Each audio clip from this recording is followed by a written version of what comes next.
లేవీయకాండము 10వ అధ్యాయము.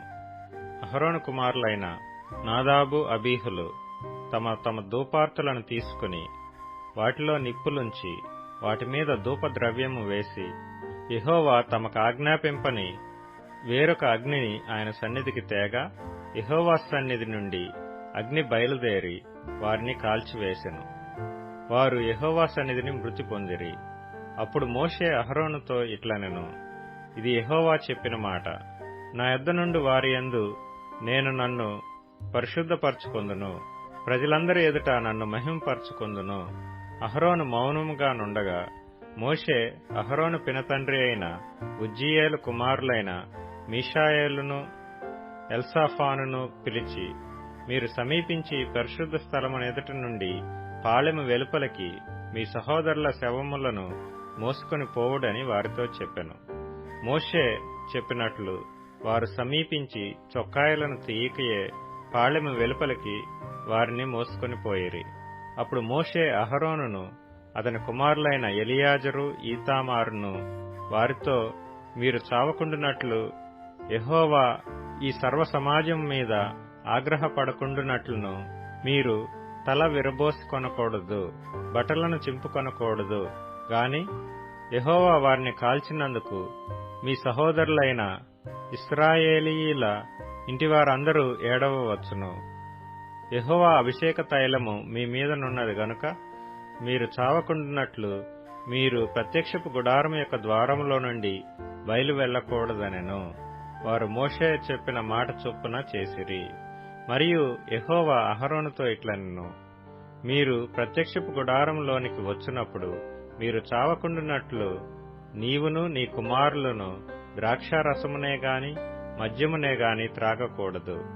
మీరు ప్రతిష్ఠింపబడిన దాని నుండి లౌకికమైన దానిని, అపవిత్రమైన దాని నుండి పవిత్రమైన దానిని వేరు చేయుటకును యెహోవా మోషే చేత ఇశ్రాయేలీలకు ఆజ్ఞాపించిన సమస్త విధులను మీరు వారికి బోధించుటకును ఇది మీ తరతరములకు నిత్యమైన కట్టడ.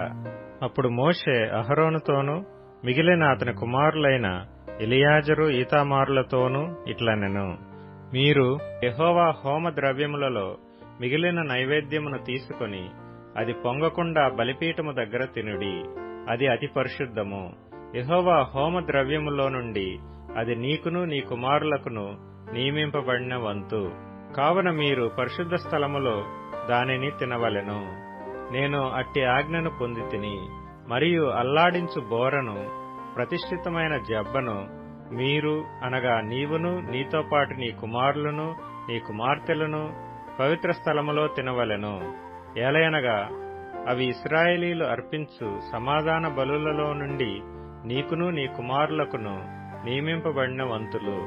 హోమద్రవ్య రూపమైన క్రొవ్వునుగాక యెహోవా సన్నిధిని అల్లాడింపబడిన దానిగా దానిని అల్లాడించున్నట్లు ప్రతిష్ఠితమైన జబ్బను, అల్లాడించు బోరను తీసుకుని రావలెను.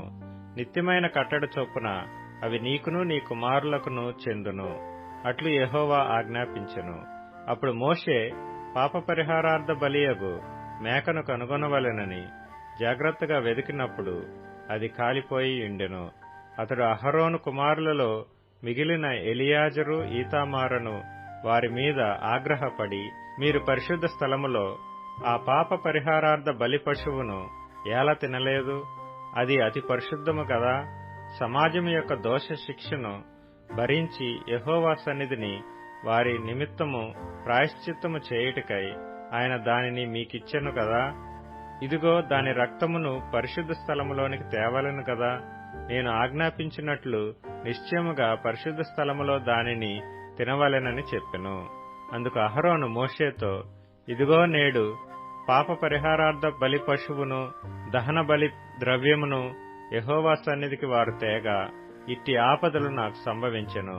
నేను పాప పరిహారార్థమైన బలి ద్రవ్యమును నేడు తినిన ఎడల అది యెహోవా దృష్టికి మంచిదగునా అనెను.